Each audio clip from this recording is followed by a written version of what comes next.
ግርማይ ምስ ኣኽሊሉ ዝነበሮ ናይ ብዛዕባ ናይ ኣፍቃርያቱ ቃል መጠየቕሲ እንታይ ክምልስ ክኸውን ኢለስ ከይሰማዕክዎ ከለኹ ብሃንቀውታ ፅበየ ነይረ። ብጣዕሚ ፅቡቅ ነይሩ በቲ ናተይ ኣረኣእያ ማለት እዩ። ብኸመይ እንትበልኩምኒ ሓደ ሰብ ምስ ሓደ ዝኣምኖ ሰብ ዝገብሮ ነገር ምስጢር እዩ። ምክንያቱ ናይ እምነት ጉዳይ እዩ። እታ ዓርኩ ስለ ዝኣመነቶ ምስጢራ ድዩ ኩሉ ነገራ ኣካፊላቶ ኣላ። ነዚ ዝተኻፈሎ ምስጢር ከዓ ወላ ኣነ ቁሉዕ መፅሓፍ እየ ይበለና ግርማይ እምበር ቁሉዕ መፅሓፍ እየ ስለ ዝበለና እስከ ናይ ኣፍቃሪቱስ የውፅኦ ዝኸውን ዝብል ግምት ስለ ዝነበረኒ እዩ ዝፅበዮ ዝነበርኩ ማለት እዩ። እንታይ ይብል ይኸውን ኣብ ቅድሚኡ እውን ሓንቲ ቪድዮ ብዛዕባ እቲ ናይ እምነትን ዘይእምነትን ጉዳይ ሰሪሐ ነይረ። ኣይሆብ ሪኢኹማ ትኾኑ። ኣብኣ እውን ንግርማይ ወላ እንተኣረምክዎ ብቲ ናይ እምነት ጉዳይ ግን ኣድኒቆየ ነይረ። ብጣዕሚ ኩሉ ነገራቱስ ኣድኒቆየ ነይረ። ሕጂ ከዓ ከምቲ ዘድነቕክዎ ዝኸውን ዝብል ትፅቢት እዩ ከባይ ዝነበረ። ልክዕ ከምቲ ዘፀበኽዎ ከዓ ፀኒሐኒ ዘፅንሐኒ ምክንያት ግርማይ እቲ ሕቶ ኣደናጊርዎ ዘይኮነ ኣይትሕተተኒ ክብሎ ኣይደለየን ኣይትሕተተኒ ክብሎ ኣይደለየን። ነቲ ሕቶ ከዓ ልክዕ ክምልሶ ስለ ዘይደለየ ነቲ ዝተሓተቶ ዘይኮነ ካልእ እዩ ዝምልስ ዝነበረ።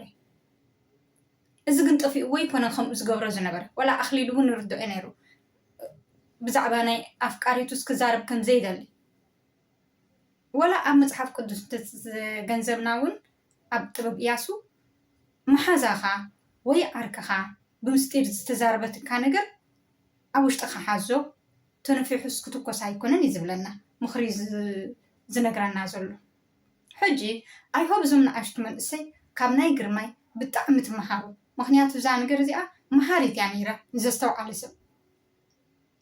ገሊኦም መንፋዕትን መሲልዎም ድዩ ወላ እንታይ ብኸመይ ከም ዝሪእዎ ይፈልጥን እየ። ክንደይ ደቂ ኣንስትዮ ብሰንክኦም ኣሚነን ስለ ዝኣመንኦም ሂወተን ዘሕልፋ ብጣዕሚ ብዙሓት ኢና ርኢና፣ ብጣዕሚ ብዙሓት። እዚኦም ግን ብዕሽነቶም ዝገብርዎ ነገር እዩ እምበር እንተስተብሂሎም እውን ፅባሕ ንኮ እንታይ ዓይነት ሓዳር ክገብሩ ይኽእሉ እዮም። መን ኣሚናቶም ምስኦም ክትነብር ትኽእል? ምክንያቱ ናይ እምነት ጉዳይ እዩ።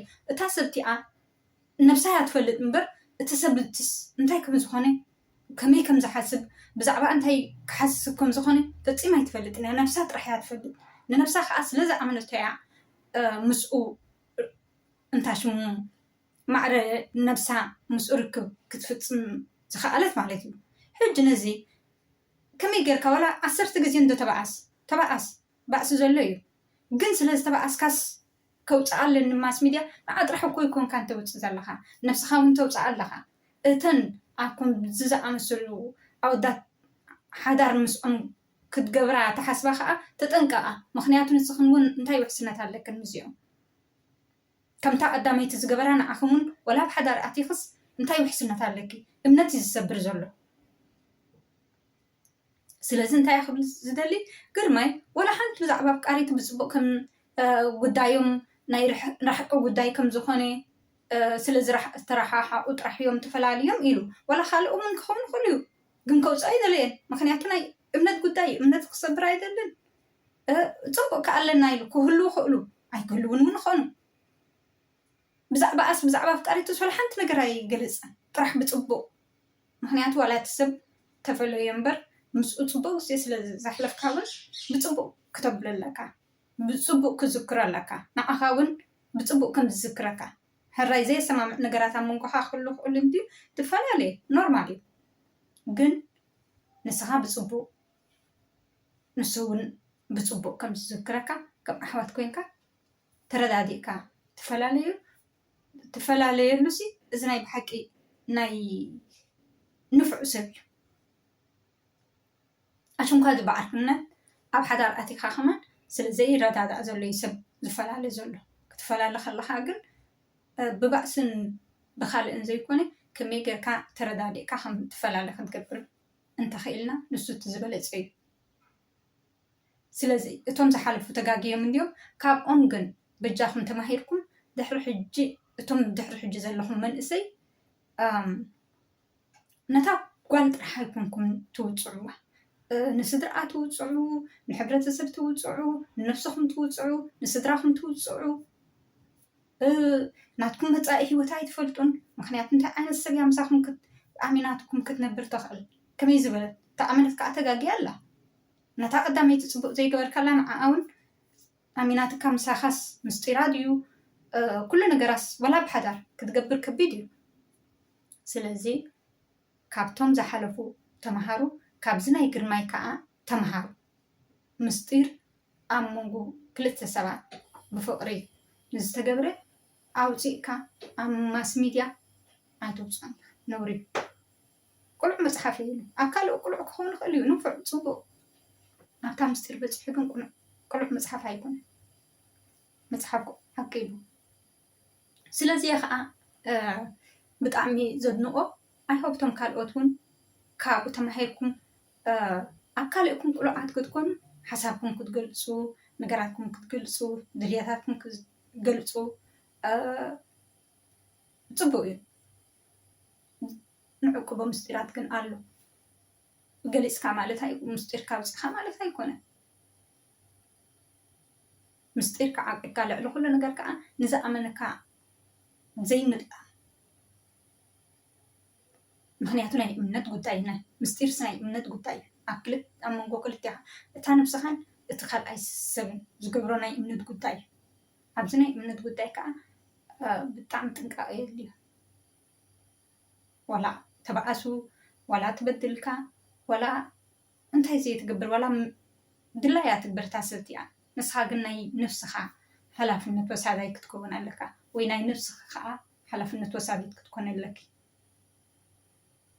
መብዛሕትኡ ዝርአ ግን ንጓል ኣንስተይቲ ጥራሕ እዮም ኣነ ከምዚ ምስኣ ከምዚ ገይረ ንስኻስ ምስኣ ነርካ እንዲኻ ንሳ በይና መዓስ ኮይና ንነብስኻ ስለምንታይ ትርስዓ ንሳ በይና ይኮነትን ንስኻ ውን ኣለካ ኣብቲ ጉዳይ ነፃ ይኮንካ ነፃ ከምዘይኮንካ ክትፈልጥ ኣለካ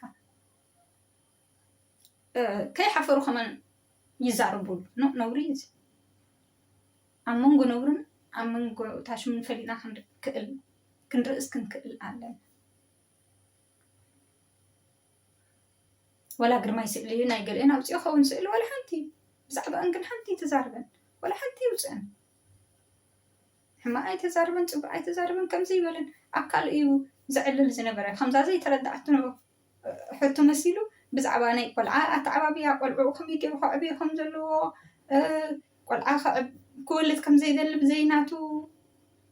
ብዘይናቱ ባዕሉ ዘዕብዮ እንተዘይኮይኑ እሱ ንባዕሉ ዝውን ገዛእ ርእሱ ነፍሱ ዝኸኣለ ኣርእስቲ እዩ ግን እቲ ኣርእስቱ ንሱ ይኮነን ወላ ኣኽሊሉ እቲ ኣርእስቲ ንሱ ይኮነን እንተበሎ ይስሕቕ ነይሩ እምበር ኣየውፅኣሉ ጥራሕ ከይፈላለዩና ስጋ ሕጂ እውን ፅቡቅ እንታሽም ኣለና ፅቡቅ ኮንታክት ኣለና ታሽም ዝነገረ እውን ሓቂ ክኸውን ይኽእል ዝኾነ ሽም እውን ክኸውን ይኽእል ስለዚ ብጣዕሚ እየ ዘድንቆ ኣይሆብቶም ካልኦት እውን ካብኡ ተማሂርኩም ንድሕሪ ሕጂ ጌጋ ንኸይትፍፅሙ ንድሕሪ ሕጂ ኣሕዋትኩም ንኸይትብድሉ ምክንያቱ እታ ጓል ኣንስተይቲ እቲኣስ ንስኻ ሓፍቲ ኣላትካ ሓፍትኻ ከምኡ ክትከውን ትደሊ ዲኻ ኣደላትካ ኣዴኻ ክትጉህ ትደሊ ዲኻ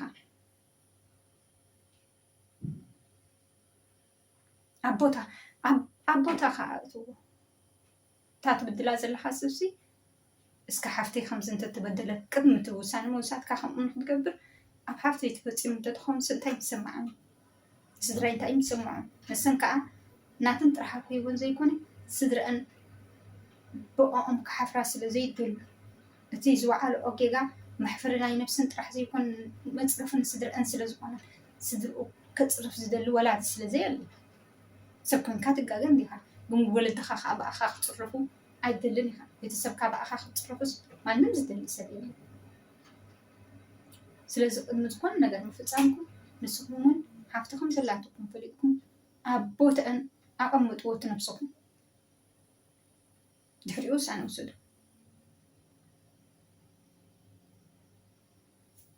ኣሕዋትኩም ኣይትበድሉ ኣሕዋትኩም ጥራሕ ኣይኮንኩም ንስኹም نفسكم تبدلوا لهم كي تردأكم نفسكم تبدلوا لهم نزوم كم زعينة زقبروا سبع زقبروا سلزلوا مس حدا كنقبرينا تبلا خا تتنقع بتعم تتنقع قدامي تزبدله مخا ملا عالم زرقح صبرون شكرون أخون صح حسنتي بالك مخنياتو أنتي أكو أمينة يا سلازة أمانة يا مسؤول أفقرنا كالن هو تاسقعتوبن زبلت بزعبو تفضل نقر يبلان أمينني أتبزلا كم تنسى زأمنتو أمين نترحي أتبزلا مبرات السوشيال ميديا خبر دنيا حويلا ساي تسبيتن سلاز وجههم حواتي أنا مهار حواتنا نبدل ولا أنت بدل أنا نتبدل هدئنا كمي قرنا كم فتحو نخل قالوا أبنة تابيان سبات كندي تبدلهم ولا بدحري أمتني سنسنيحن زي أملاح سلز فقدوا يقولون نتو قدايك بيت كنسو تقبلهم أب معري ولاد حيزن سنيحن أن كمان هادي أم شكرهم زفترو نفسهم ما يقتلون أنا يبساجون سلز أقات إنه سبيع أقات إنه شاب كم يقرأ رح نخبر لنا تقدايلهم أبنة نخاف الزخون أب سمعكم متقن زم أب كلمة إيه زقني أنا هي أبنا يهدمنا نباري ديو أبن تاويا مخنياتو شجر خقات مكا نقولين ترح كمي جركا كنت فتحت اللي تزي من أي مفتاحك سلزي الزاز نبرت فيديو أنا يقرمي بتعم يزد أنا أيحب من سيون كم تناتو عينت ردئيتن بالحاتن كل وكم دما يمني دحل معي